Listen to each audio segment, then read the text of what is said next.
Hey Peter, fantastic to have you on the show, and thank you so much for your time. I'm an up and coming interviewer, and I've been watching your work. You've interviewed some of my friends, and I'm really inspired by what you do. And I personally think you're a great interviewer. So thank you for sparing time in your busy afternoon to spend time with me and just answer my questions. Um, Thanks for having me, man. Like, so, yeah, you're totally yeah, welcome. I'm thank, looking forward to it. yeah. So I guess how did the Peter Montgomery show start? I mean, because yeah, how long have you been in the game for? Okay. So as the Peter Montgomery show, probably about 9 months from the conception of actually calling it the show, the Peter Montgomery show. But my first interview was probably about 2 years ago, and about 3 years ago was when I got into the internet space. Okay. So to kind of to answer your question, I'll sort of talk a little bit about who I actually work with now and how everything kind of evolved to get to this point. So basically, who I'm working with at the moment are speakers, entrepreneurs, authors, people who might have a membership site and have content creators for their site, and they need content. So they sort of get me to interview their people, so that they can sort of let their audience know what they're all about. And also, I got sort of working with someone who they create landing pages and copywriting for people's websites. And as part of one of their packages, they actually they're kind of selling interviews with me. So to their clients, they get me to interview them and get their story out there as part of that whole package of their product. So that's kind Yeah. of who I'm working with. So basically, I'm a hired gun. You can actually get me to interview anyone you want to interview, Yeah. to create that content to share your story or your client's story as a professional interviewer. I'm into marketing and business, internet stuff. Yeah. So that's my curiosity, my passions right there. And how I got started was, well, actually 6 years ago is when I got in. 6 years ago. 6 years ago, I've been in business, right? I started my first Yeah. business. I left Xerox, and a friend of mine who got my foot in the door 12 years before, I've been in All Xerox 12 connected, years as a technician. man. He left, started a business selling secondhand machines, and then I left Xerox and started servicing his machines. He'd sort of been in his business about 2 years, and then I left and started servicing his machine. So our lead generation system was he'd sell it, we'd both go and deliver it, put a sticker on the machine, and it'd have his number, say, call him for Tone, if it breaks down, call Pete. And that was my first business. So my lead generation was whoever he got as customers. And so I'd had no lead generation system other than him. Hmm. And so my business kind of just went like that for 3 years, just went up and up and up Wow. and up and up and up without too much effort. He was driving me. He was Yeah. really guiding me the whole way through. If I had a problem, I could say, hey, dude, George, this customer just rang up and said this. What do I do? Hmm. And so it was like having a mentor and a coach for three Yeah. years of someone who's already been experienced in business. He used to own a shoe shop for 8 years before that, so he's Yeah. very experienced. And so that's my first step into the business world, and not just sort of having a job and that type of thing. And so 3 years into that was kind of when the economy kind of turned a bit. Hmm. He stopped using me so much because I got so busy. He needed to get other people to service as well because I can only Yeah. do so much in a day. And so the leads kind of stopped coming in through him. And Hmm. in this time, everyone in Sydney is using me as their Oh, technician, in fantastic. the secondhand market. So Yeah. I'm kind of the man in demand, at the time. So what happened was I stopped getting leads. The economy turned, and my business started going down because there's no fresh work coming in. And also at Mm. that time, I realized if I leave Sydney, I have no business. It's location based. So Mm. I needed something that I could work with from anywhere. Like I could move, and my business doesn't skip a beat. So that's when I turned Digital to the nomad. internet. And then I went down the same track that everyone else goes through. I've tried sort of network marketing online, internet marketing, affiliate marketing, all the different marketing, all those different bells and whistles and shiny objects that people chase. I've Yeah. chased them all. Yeah. And yeah, it's just a kind of endless cycle of trying to figure all this stuff out and make something work. But it was the problem was I had everything. I knew everything. I knew how to do everything, but I wasn't doing any of it well. So in the Mm. meantime, 6 years of being in business, the last 3 years on internet, the copy of the business went down. None of the internet stuff had taken off. And Yeah. I was left at a gap last December where I actually had to go and get a job. and it killed me. What? That's bad. That's a low point, man. That's my abyss. In my hero's journey, that's my abyss. It was absolutely miserable. I'm cleaning fish. Here's what I was doing. I was So hauling this was fish. last year, like 10 months ago? Yeah. Shit. So I'm hauling fish and ice 12 hours a day, 6 days a week for $21 an hour because I had rent due next week, no money coming in, nothing. It was just like whatever. I actually asked a client, I said, look, here's my situation. I'm desperate. I need something. Yeah. They gave me a phone. I said, I'll give this number a call. They're always looking for someone. So I went there and it was like, rent was getting paid now. It wasn't paying much money, but the hours that I was doing absolutely killed me. The job encapsulated every single thing I hate about working in a job. But that business itself encapsulated every job I've ever had. It was like my most absolute miserable time in my life because my identity had just been shot completely. Yeah. It was, I'm this entrepreneur businessman, and here I am cleaning fish guts out of a drain, getting told what to do by a 16-year-old kid. I could just ask a question. Reflecting now from where you are, when you look back at yourself in that situation, do you think it was for the better? Do you think it was for the worse? Would you prefer to? Do you feel that there were lessons that have been learned from that experience for you? Hugest lessons I've ever had in business. It was a massive reality check. I realized I'd become very proud. I wouldn't say arrogant, but kind of in myself, very driven. People say you got to be proud of yourself. It's not kind of glad that things are going well, like very high and mighty within myself. And I realized, the reality is, man, you got to work. People got to work, and it really brought me back down to earth. Of some dudes are just struggling, which was me at that point, just struggling to get by. Man, they're just trying to get through the day. And a lot of people talk about, oh, you have a job and you're an employee, you're a sheep walker, you're useless, all that sort of stuff, man. It was like, it really brought me back down to earth to go, okay, what's real, what's important. And so, but anyway, like back while I was doing the internet stuff, I happened to come across interviews and I thought, that's a really cool way to do stuff, content. And so I actually interviewed, I don't know if you heard of the guy, Jim Yagi. I know, I said. Yeah, he's like this big PPC dude. Or back in the day, it was, the pay-per-click guy. So I interviewed him, and that was just out randomly. I just emailed him and said, hey, man, I would love to do an interview. I'm thinking of getting into this space. And so he said yes. Okay. So was this back in your period when you were working with the fish? No. This is 2 years ago.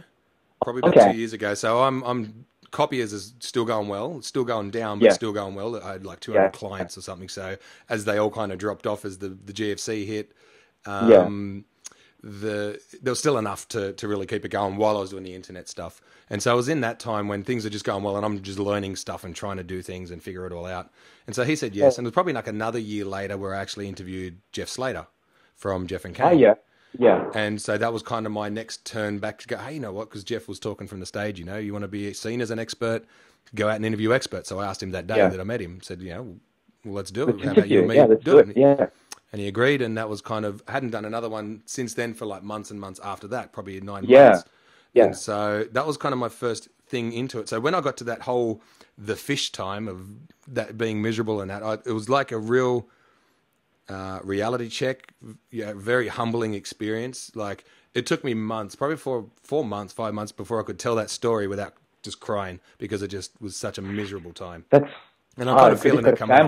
Right? I'm feeling it coming up now. Sorry, man, we won't go there then. No, we can go there, man, because it's reality. It's the reality of stuff, man. That's my story when everything turned to crap and we absolutely flattened. But then what I did, the reason that entrepreneurs talk about that as being such a gift and being such a good experience, because when you got nothing to lose. When you hit bottom, you can only come up. There's nowhere else to go unless you do yourself in, which is not an option. I'm not going to do that. Yeah. And so what happened for me was I just asked myself a series of questions, like, well, obviously, what am I going to do now?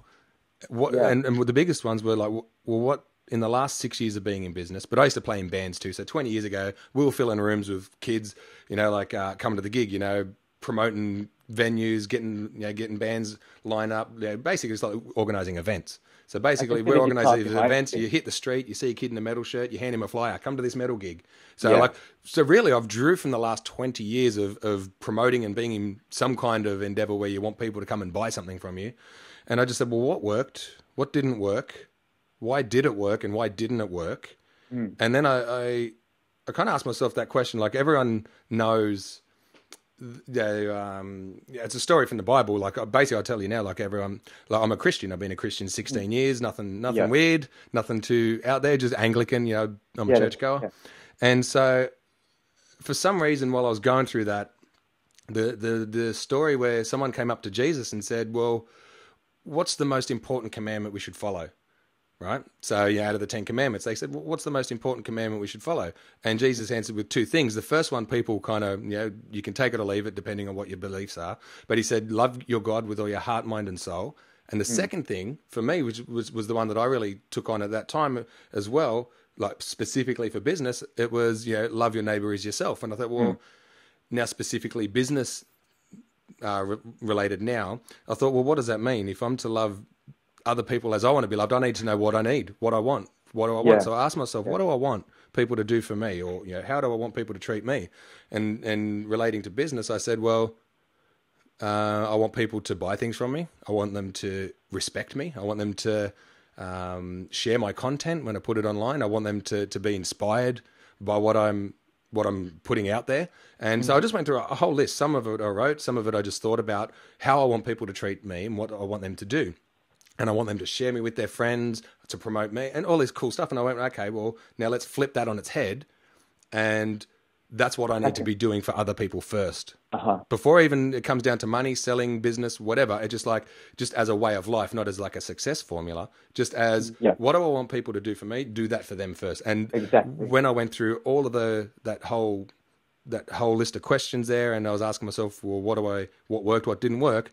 I got to the point, I said, well, what's the most enjoyable thing I did throughout that whole time, particularly the last 6 years? What's the thing I would love to do the most? Because I was doing 20,000 things and driving myself crazy and none of it working. I thought, what's the one thing that I can focus on that if I was to do that every day, I'd be having a ball. And if I can turn that into a business, excellent. Awesome. Yeah. That number one thing was interviewing people. So when I interviewed Jim Yagi, when I interviewed Jeff Slater, and I think I've done a couple of others in that time, just not as the show, but just doing it. I thought, now, you know what, that's it. That's my thing. And I get to connect with people. I get to give first. I get to promote them. I buy their stuff. I go to their events. I get to share their content and share their story. And I thought, that's it. All of those things that I was talking about just then, they all line up with the whole interview space and the interview show. So that's how I got started and why I chose the interview thing. And the other thing is too, like indirectly, good things start to happen when you do those things. It's not like a formula. It's just, you do that stuff. You just keep putting that out there. Someone at some point turns around and does cool stuff for you back. Yeah. Right. You just put out good juju to the universe. Just be awesome, be a great person. And you know what? Just enjoy being a great person and it comes back sometimes. Absolutely. That's a lot to be grateful for, man. But it seems that you really, really, really enjoy interviewing. Like you were reflecting on the past 6 years, what worked, what didn't work. You enjoyed interviewing the most. For some people, the idea of interviewing is horrific. Like, they wouldn't touch with a 58-foot pole. But you seem to enjoy it. What specifically do you like about the whole interviewing process? Okay. The funny thing is, I do this anyway. If I met you I used to, at one stage when I was still playing in bands, in order to be able to do that, my job was working 25 hours a week. I don't know if you remember, inside Kmart, there used to be an Optus booth where you sell mobile phones and you connect people to Optus, a little 2 meter by 2 meter booth. I used to spend my day in there just reading books, but occasionally people would walk up and you connect them to the internet. Sorry, internet was sort of fairly new. You connect them to their phone plans. And I wasn't like a salesman and stuff, but I just used to love talking to people. And that's part of like being in a band as well. You go to gigs and you just go and hang out with your community and have a good time. So whenever someone came up to me at the Optus booth, if they happen to be someone, as you're writing down what they do for a living and how when you're signing up to the program, to their plan or whatever, they'd be like they're self-employed or they work for themselves. And instantly I was like, oh, dude, how do you do that? Yeah. You're just interested in them. Yeah. Yeah. They work from their garage. Whatever. It's like me being in a band. I'm trying to make my own thing happen so I don't have to have a job, which is primarily what I'm moving away from most in my life. Is there's a space for it, like there was for me when things went down and I needed a job. Yeah. But as a way of life, it just doesn't gel with me. It never has.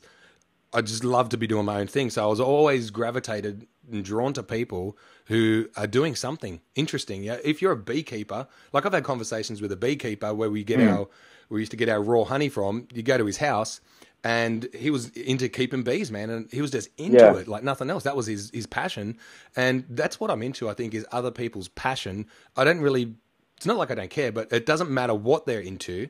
It's how much they're into it and what they get out of it. You know, like I really love talking to people who are into stuff and are passionate. So I do it anyway. And when we're doing it here, we just happen to have some recording equipment on. So I do this out and about on my daily life. Check out chicks. Check out, guys working at the checkout. Exactly, if you're near me, I'm going to ask you some questions. Yeah, that's right. And find out about you. I'm just that way inclined. Yeah, that's great. That's great. I really identify and relate, which is why I'm starting to do more of this, because I do it everywhere I go, I've been told. So I thought, you know what? I want to be interviewing, Barack Obama, Bill Clinton, like at the ultimate level. So just meet cool, interesting people that have done cool shit. Yeah. But some other questions I wanted to go on. So you started with a pay-per-click guy. Then you waited another year or 2 years, was it, to speak with Jeff Slater? Yeah. And then who was your third guest? First guest? Third guest. So after Jeff Slater. Okay. Oh, well, here's what I did, right? Here's kind of, I don't know if you're asking this, but it's kind of like, well, how do you decide what your niche is and to go for? Is that kind of what you're thinking about? No, it's not what I was asking, but I can ask that later because that's a great question. Okay, yeah. Okay. What is it you really want to get out of that? Like the first and the second was 2 years. So between the second and the third guy you interviewed, what was the gap of time? Okay. It's probably I don't know. I could actually go back to my old website and have a look, but it was actually Roscoe Patterson. Okay. And it was probably maybe 6 months. Okay. 6 months or something after that. So it was kind of, I was just doing it because I liked it, and then I thought, you know what, I'm going to do that. And so the way I decided that he was next was when I was at the Jeff Slater, Jeff and Kane thing. Yeah. They were promoting their Facebook setup thing before Facebook changed to what they do now anyway. But they were advertising that they were selling that we can set up your Facebook and it looks like this and it's awesome and it does this for you, it does that. So it's like a website or whatever. And the one that they were using to demo that was the one they did for Roscoe Patterson. Okay. And so I went, Patterson is the same equation guy, huh? Yeah, that's right. So I looked at the screen and I was going, I'm going to interview that guy. So I ended up getting in touch with him and said, hey, do you want to do an interview like I did with Jeff? And then I thought, hey, I'm onto something here. And then I interviewed another guy they were promoting. One of their students was Travis Bell, the bucket list guy. Yeah, he's a cool dude from what I've seen of him. He's tops, man. He's cool. He's very grounded and very real. And so, and then once that happened, I went, that's it. That's how I'm going to dive into a niche and sort of dominate a space, an area. I'm going to interview, I started going down the line, I'm going to interview all their rising stars. Fantastic. And I thought that way I'm going to be able to get into a community and they all kind of know each other so that they'll all get to know me through that. And then good things can happen after that. Yeah. Well, I guess you've answered already a few of the questions I had. I was going to say, what's your process of deciding who to talk to? But from what you said, it's pretty much who you think is cool, who's up the rising. Do you email them? Do you find their mobile? Do you like their Facebook page? How do you land from writing them on your page, on your piece of paper? I want to interview them to having the conversation. What's that process? Okay. The process, I kind of just stumbled across it and was doing it anyway. Yeah. It's actually later on that I went back and realized I actually have a system that I used. Okay. Because I've been in business a long time, been on the online thing a long time, there's kind of just a way that you approach people and that's cool. That's not obtrusive. Not salesy and desperate and pushy or anything like that. It's just, hey, ultimately you want to bring value to someone else. That's what we all want to do as business folk. And so the first one, I asked Jeff at the event. So his one way is go to the events that you like, of stuff you like. Just think about who you like, where you go, what you do, and sort of start there. And if that's the space you want to be in, that's where you go. So if you want to be a speaker, interview speakers, or if you want to do whatever. You just kind of go down that way. So I asked Jeff at the event. I Facebook messaged Roscoe, and Okay. he's just messaged me straight back with his phone number, and What a- we jumped on the phone, had a conversation, said, yeah, this looks Yeah. like be good for both of us. Let's do it. And then the first one's kind of the hardest. The second one's makes it a little bit easier that you got something. The second Yeah. one, the third one, you go, well, do you want to do an interview with me, just like I did with these two guys who they Yeah. know, who they're friends with? And it just becomes like, well, if you did one with them, you Yeah. must be all right, cool. It just gets easier and easier. Yeah. People are just more likely to say yes because Of social proof. And you talk, the yeah, fact it's that just you have social behind proof. you. Yeah. And So also, did people, yeah, sorry, go on. no, I was going to say, and also, I've changed my direction a bit since back then. So it's also okay to change. That just gets you a start. Yeah. So you just get started. I went down that line. I was sort of thinking and planning on becoming a speaker, and I thought, well, I want to attract their audiences that all these guys have got to me. So when I start speaking, I'll have a sort of a fan base. Yeah. I've kind of steered away. I don't really kind of want to go out why and is speak that? as Yeah. a thing anymore. Okay. What prompted that change? What's that? What prompted that change from wanting to be a speaker to not wanting to be a speaker anymore? I kind of wanted to do it because I still will speak at places, but running events is kind of, I still will speak. Someone invites me, say, hey, come do a 90-minute spot. Yeah, sure, I'm happy to speak. Why not? Yeah. But as much as running 2-day events, 3-day events, reality is, I was going to put one on a little while back, but reality is, so I've got 4 kids, I've got a wife and family, and there's a lot of pressures on my time outside of just doing business, outside of interviewing, outside of all this sort of stuff. There's just real life that happens as well. Yeah. And so I don't want to be traipsing off around the countryside for weeks on end, months on end, and carrying on. So I want to create something that allows me to be at home, which is why I started my copier business back in the day, was so I could be in charge of my time, not be forced to kind of be anywhere. Fantastic. So same with the internet space. I want to do something where I'm more homebound. And that's why this whole thing, I'm in Sydney. I think, whereabouts are you? I'm in Sydney as well. Yeah, whereabouts in Sydney? You're Right at this moment, I'm in the Rocks. in the Rocks. So, I mean, we can do this and we don't have to be in the same space, but we can totally connect and do all this. And I've interviewed people in Canada. I'm organising one. I've got a guy in Sweden, interviewed guys in the States, all across Australia, everywhere. Yeah. And you can do it from home. So if you can turn that into a business, then it allows me to have the freedom that I want, which is to be with my family more and be in charge of my time instead of everyone demanding it. You need to be over here, which events take away. Anyway, so that's why I kind of moved away from events sort of stuff. But there's still speakers, entrepreneurs, and authors. They still fit into the category, and it's the more you do it, the more you become aware of who you really kind of want to serve. Yeah, that's what they say. Like clarity comes through action. Yeah. Yeah. Absolutely. Yeah. And so what you go down the field of speaking with entrepreneurs, authors, business people, marketing gurus? Why did you start to choose to speak with those people as opposed to, I don't know, fitness fanatics or I don't know, the billion other issues that there are? Why this particular one? That's just my interest. I'm just deeply interested in not having a job. Totally. I'm a professional, not employed dude. That's what it is, really. So I guess in that respect, I'm moving away from value. I'm moving away from having control, being controlled in a job. Having someone say when you can have lunch, when you can do this, when you can do that, it's time to leave.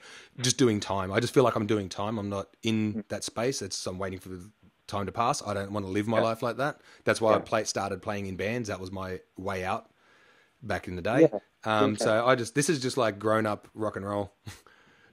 As you grow, this is like business and marketing to me is just like having the rock and roll life without having to have all that messy other stuff. That's right. Speaking of rock and roll, I can see the guitar in the background behind you. Yeah, so I'm a bass, I say I'm a bass player by trade. A bass player by trade. Do you jam out with your kids? Do you try to pass on that love of music to them as well? Sometimes they have hits of it. They want to do it. And sometimes they don't. So when they're keen to do it, that's when I help them. I'm a very selfish musician. Okay. I play for me, and I'm not like pick up the guitar and we'll all sing along. And if it sounds like cats dying, whatever, man, it's for me. I'm expressing myself. So they're good, but they pick it up. But Right. so yes, for me, it's moving away from that. So I guess my values are really actually. I'll bring out a thing. I just went to with my latest guest from my show, Yeah. Renegade Rockstar Roadshow with Thor and Leela. Good shiz. And so I can actually read out my values because we went through that at their Yeah. thing. So my values are in order: independence, Yeah. excitement, benevolence, pleasure, then achievement. Evelyn. Power is sort of 6 out of 10. So it's having power is down lower. And then tolerance, security, tradition, conformity are way down low. Because they kind of said you got 10 values that are like, there are other values, but they're all kind of stem from these 10 anyway. Yeah. So for me, independence and excitement. So a job represents to me neither of those things. To me, like to other people it might. You know, other people totally. really dig it, and that's just their way. I've got a friend who's just loves his job, turns up, works hard, goes home, doesn't think about it, and that suits him, you know. Which is good for him, yeah. So for me, yeah, that's it. I just am fiercely independent. Yeah. Hold on to it, man. So do people now approach you to be interviewed on your show, or you're still out there making the first contact? Both. Okay. So some of my biggest guests have been inbound. Yeah. Through other people. Yep. Good. Let's see. So at the start, yeah, you're out there, you're sending emails, you're trying to get people to on your, the best way to do it is saying that you've got a show, and if you've got a website that has something that says show, or whatever, that helps. That makes it just sound. There's a magical thing which I learned from Dave Siteman-Garland. Okay. Sure. But so yeah, the first bunch were just sending out the emails, and then once you start getting in action, people start paying attention. They're friends. And you start putting it into, on Facebook or wherever, and people go, wow, that's cool. And so my first inbound thing was someone offering me a potential speaking spot. They were running an event. It didn't quite pan out, but it just wasn't suitable at the time. But anyway, that was an inbound thing. Then someone said, as they're paying attention, hey, I noticed you're doing interviews. Would you be happy to interview this guy? And it turned out to be, I've gone blank. I can't even remember his name right now. But what's his name? Anyway, we'll come back to it. But anyway, he was out on Australia touring the Yes movie. Wait a second. I just got to get his name because. Okay, it's just buggy. It's just eating away. Yeah, and he's a tops guy too. And as soon as I see it, I feel like a fool. Hold on. I'm just bringing up my website now, episodes and guests. So yeah, if you're listening, go to the PeterMontgomeryShow.com and check out episodes and guests. And this will actually help me answer some of your questions. There he is, Lewis Lautman, of course. There he is. Okay. Producer of the Yes movie. That was his business partner. Great. Is a friend in a group that I hang out in on Facebook. He hangs out there as well, and he's a business partner of Lewis Lautman. And he said to me, "Hey Pete, would you be interested in interviewing this guy?" So I went and checked him out. Looked on Facebook, looked at his videos, looked at the stuff, and went, "Yeah, cool. He's a good fit to who I want to speak to." And then we organised it, and I was going to say next week. He goes, "Oh, it's a shame he's going back to the States then." So we had to flip it and go. I said, "Okay, well, look, I can do it on Friday," and I just made some arrangements, rearrange things to make it happen, and then we did the interview and started that relationship. And so that one was inbound of all. That was really cool. That was the first instance where it came in. I thought, okay, this is all starting to work now. Yeah. Who else was inbound? And some of them are referrals too. At the end of it, you ask them, who do you know that I could interview that you think would be a good fit, and they recommend it. So they make the introduction, and you go and say good day, and just set a time, and those sorts of things just become easier and easier. Someone I interviewed. Where is he? Paul Holland. He actually recommended a couple of people as well, and through that person, through Amber McLean, I asked her. She said, Nicola Morass is a good one. So it becomes just how you flow. Yep. Connecting becomes much easier because other people Fantastic, help along. And another guy, and here's an interesting one that I did actually, was Jerry Robert. And it's that social proof thing where a friend of mine who I respect and know, I know and respect him. Sometimes when you see things and they say, put 3 emails in here and we'll give you some special bonus or whatever. So they get you to put your friend's email. That's right. To put you on their list or whatever. So it's someone else kind of dobbing you in.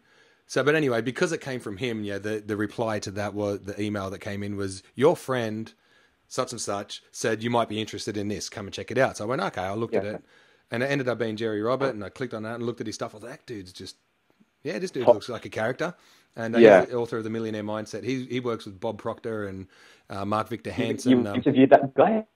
He's Jerry Robert. He's kind of like works with them behind in their marketing. So his personal mentor was Bob Proctor 20-something years ago.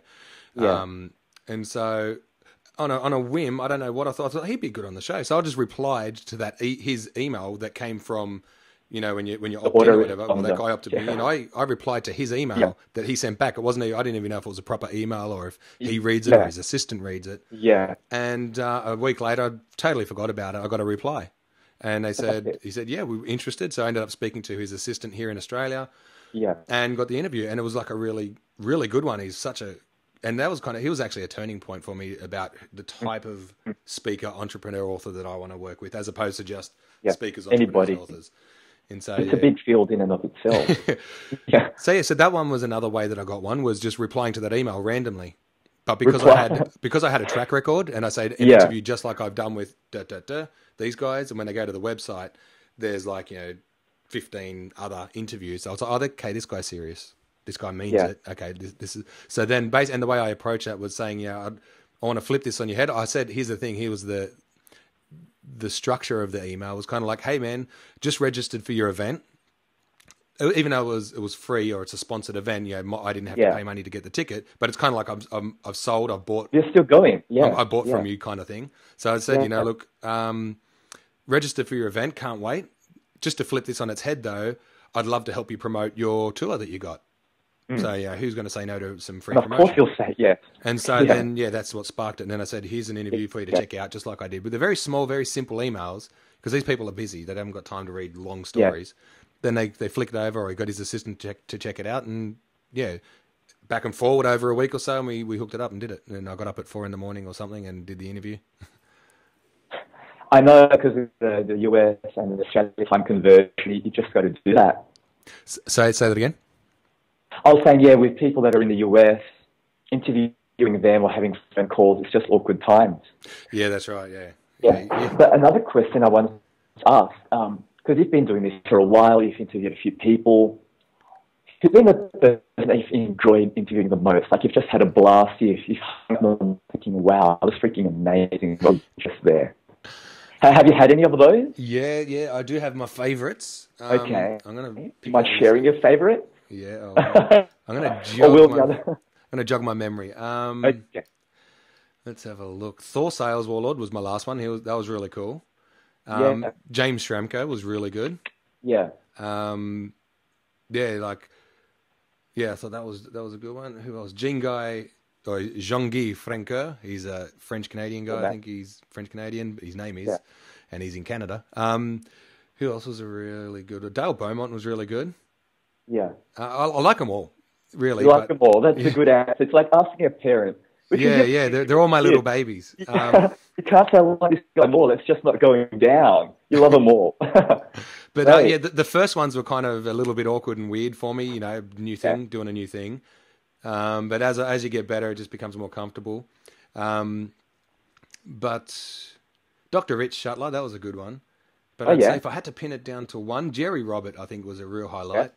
He was just such a character. It just made it so much fun. And he's got a lot of great stuff too, and he's very, very experienced.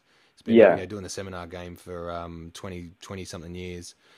And just a lot of fun. And this is why I went for speakers too. They make it really easy to interview because they love to talk. Great. Fantastic. What more could you ask for? They make me look awesome. I don't have to do much. Hashtag winning.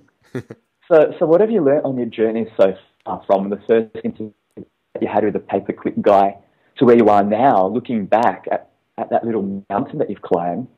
What have you learned? Yeah. What have I learned? What lessons have you come out as an individual? So personal, I'm trying to think. I'll just let you know, I'm a very details-oriented person, and the L-type personality. So any question I get thrown, instantly I've got like 10 directions. All right. That I'm thinking, okay, which way is that going to go? I could be thinking, okay, what I've learned the most about people, or what I've learned the most about myself. So about other people. Yeah. Okay. They're just people. Yeah. They figured some stuff out. They're doing some really good stuff. They do have some good strategies and they made a lot of money. But that's no different than that guy that I was working with at the fish place. And we were scaling barramundi and, we all got injuries from doing all this stuff. They're no different. Except someone's figured out some stuff that works in their life. This guy's figured out what works in his life. They're just people.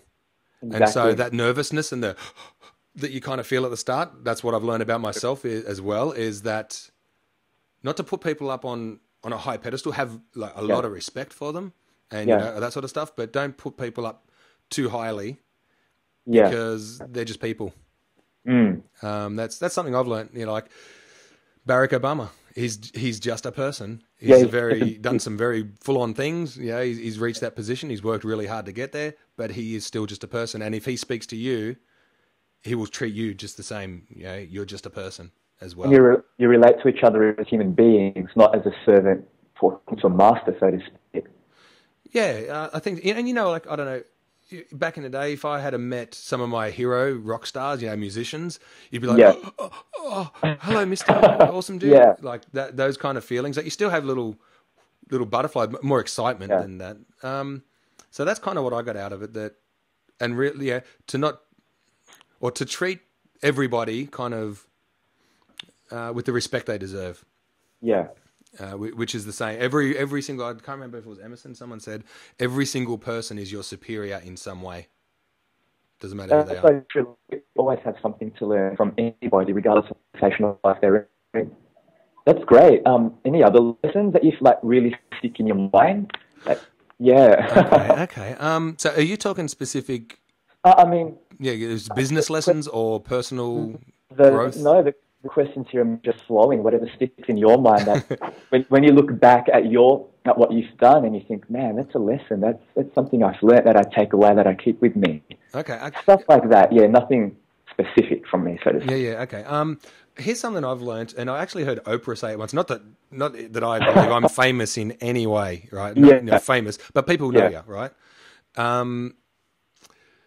More people know me now than used to know me before I did the show, and now they're knowing me for doing interviews and being the interviewer. They kind of, one thing I've learnt is be known for one thing. Because if you're known for too many things, it confuses everyone. So I've been confusing the hell out of everyone for the last 3 years because I'm jumping from this thing and now I'm doing that, and now I'm doing this, now I sell that. Well, it's like, what do you do? People still don't understand. What do you even do? So be known for one thing. If I was in a band, be known for being a bass player. Slash in Guns N' Roses, he's known to be the guitarist of Guns N' Roses. That's his thing. That's what he's known for. So kind of just get started and be known for doing one thing and stop losing focus all over the place. And that's one thing I learned about all these guys. They're incredibly focused on what it is they do, who they help, how they help them. They're very clear. They've been doing it a long time, but they're very clear on all of those things. What's another thing I've really learned though? Those are great takeaways as well, not just in the interviewing space, but for life as well. I guess those are lessons you could share with your kids that they could even apply now. I imagine. Yeah, okay. Let's see. What could they learn? Being consistent. Just that thing is that being known for one thing, but doing that one thing. Yeah. That's something, if they ever get started down the business journey, the entrepreneur journey, which one of them I think will. Okay. Already. He's had his little business out the front selling rocks and fruit and stuff off the little stand on the road. He just he just went and set it up himself and started. He's totally great. But the thing is, what I want to teach him is it's not about the money. Stop making it about the money. It's about you'll make more money if you help people. That's the idea. So get focused on that. That's my big thing, which I was focused on, which why all my stuff probably wasn't working, because it was about what I'm going to get, not what I can give. Yeah. The more you give, it's not like a formula for success. You give because you'll get, but the more that service and value that you do give, the more money that will come because you're doing a better job. It's like if you're at work in a normal job and you're flaking out and you're not really doing much, well, you're not providing much value, they probably want to get rid of you. But if you just be in that space and just provide value, they want to keep you. So it reminds me of the Einstein quote where Einstein said, strive not to be a man of wealth, strive to be a man of value. And if you focus on the value first, the wealth comes later. Yeah. And see, I'm not wealthy by any means as well. Like I want people to be completely I want to be completely open about this. You know, I do have a day job. It's kind of like a contracting thing where 3 days a week I'm using all that internet skills that I've got in someone else's business where, they contract 3 days a week. I turn up and I go through all of their websites and, I'm an SEO guy and marketing and all that sort of stuff. So I apply all that to his stuff on his business and that pays the bills while I get this show off the road. So I do have my first product sort of out the door now for this thing. So, and he's a businessman. And so I get to actually learn from him. I get more out of that job than money. I learn from him just by listening to the conversations and the way he runs his business. He's very experienced. He's been in that game 20 years. So I learn more than just being in the space. So being aware and realizing what opportunities you have. So it's kind of like being in a job, but not being in a job. It's the way it is. So so it's not about wealth. It's about, bringing out value, being valuable. And then people will go, hey, look, I really want to get some of that. Here's some money. And then, trying to give 10 times more value than people actually pay for. So they keep coming back. So I think that's the main thing I want to impart to my kids, I guess, is just be valuable and people will pay you somewhere down the line. Yeah, fantastic. And what's your vision for the Peter Montgomery show? Where do you want it to go? What do you want to see in the next few years? Well, for me, it's the whole intention of the show was always to be about a business at some point, a way that I can not have to go to work and I can do something that I love and serve people who are serving others, who have businesses who are serving others, so that my work kind of rolls on and that ripple effect. So I want to be in that industry, helping business owners, helping entrepreneurs, helping authors to get their message out there, because their message is going to help other business owners, entrepreneurs, and my work here can spread, and then further and on it goes. So I want to be a media source for people that are coming out with good events. They're coming out with an event. I want to be like on that long list, I don't even know how long that list is, to be on that list of, okay, we're going to Australia. We've got an event coming up. We've got to get on this show. We've got to get on this radio show. We've got to get on the Peter Montgomery show. We've got, as a way that people can come in and we can spread the word so that they can go out and deliver their good stuff. So as a media source for me. And like I said too, at the moment, my first product, which is why I went to Renegade Rockstar Roadshow just last week. It was a 4-day event and spent some time with those guys. It's a funky looking book, by the way. What's that? It's a funky looking book. Is it hardcover? It looks nice. That's great. and so my first thing, I went there with specific objectives. Here's another thing: go to events with a specific objective. Go in with what you want, and come out with what you want. Ask the questions till you get it. And so I went in there. I wanted to come out with a product, the process of how that gets delivered, everything like that, a marketing and selling system so I can get it into the hands of the people who need it most, really drawing the line in the sand of who my niche is and how I serve them, and getting just really clear on my message. So I come out with all those things. So the first thing is, I want to work with, I do work with now, because I've got a few, it's begun. So like even from that weekend, we've got sales, we've got some things happening. So basically I'm a hired hand. If you've got a business, you've got an interview, you got a business or events that you run, or you're an author, or you've got a membership site and you want to get interviewed, or you want your people to get interviewed in the professional space, so that, from someone who's totally interested, curious, that will draw out the best from you, or if that's you there listening right now and you think it might be for you, to really draw out the heart of your business so people can really get what it is that they're going to get from you, the value they're going to get, how you help them, how you serve them. And they get that through you and your story. So if you want to get your story out there, and then you can use that as content. So then you can send that to your list. You can put it on Facebook, you can put it on YouTube, put it all these different places so people can really get the gist of you, your story, how you help them. And then also you can cut that up into 20 different ways and use it as content to drive people to various landing pages or whatever. And it could be split into a MP3, into just so you got just an audio. It's got the visual component. You can get it transcribed and use it as text on your website. There's so much you can get out of like just a short little interview, just like the one we've done now. So that's my first product, is to do that with people, and it's very reasonably priced. I won't say it on this interview, but fantastic. and I really want to work with people who are in alignment with me, my values as well. So it's not just like, oh, you've got money, you've got the spot, yeah, we can do it. It's more about, okay, look, I really want to help specific groups of people, Yep. and I won't take the gig unless I'm You fall really in happy line to with those have my values. name associated with that, Mm. And so that's my first little thing. But there's going to be other products and stuff come out down the line. Well, we look forward to seeing them. Sponsorships and whatever, people can sponsor the show. Yeah. And basically from all this attention that I get, that's how I'm actually going to profit from that attention, like as in, people can promote at the beginning of every episode, just like Dave Garland does, just like a little promo spot. But same again, you want everything to be in alignment with your values and what your show is all about. That's the future of, so a media space, a hired gun, and a place where you can sponsor, and get your word out there to your exact audience. If we've got the same audience, then, we can be a match. Are you excited? I don't know. Can you tell? I live for this. This is my space. Like if I can wake up every single day. One of the lessons we actually did, I've done it before. Yeah. I feel like I'm promoting them big time. But one of the things I did there was your perfect day. Yeah. So you sit down and you work out, and it's actually from a Frank Kern DVD. I've actually got that as well. I've done it before. Yeah. It's just, you just write down your perfect day, what you would do in a day, not to do with business, not who you want to work with, whatever. Just you wake up, you have breakfast with the kids, you go surfing, whatever, and the mundane stuff, how you want to spend your day. So if I could spend my day doing this, that totally fits in with my day, with my perfect day. So I just want to spend time with great people and help them spread their message. I love hearing people's stories. Yeah. Fantastic. Well, man, thanks so much for your time. It's been really insightful. I've gained a lot out of this, and I hope the viewers have too.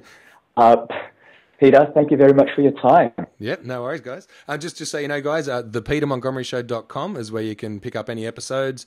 And if you want to get in touch with me, just go to the contact page there and leave your details in the comment section below. It's a very blank website at the moment. I'm waiting for the brand to kind of come organically rather than trying to do a half-assed job. So I just made it white. It's purely just the content. But get in touch with me if you think, we could work together and I could help you sort of expand your business through like getting your story and spreading the word for you, then get in touch and we'll work something out. Good stuff. All right, Pete, that was the interview. Good on you, man. Thanks heaps.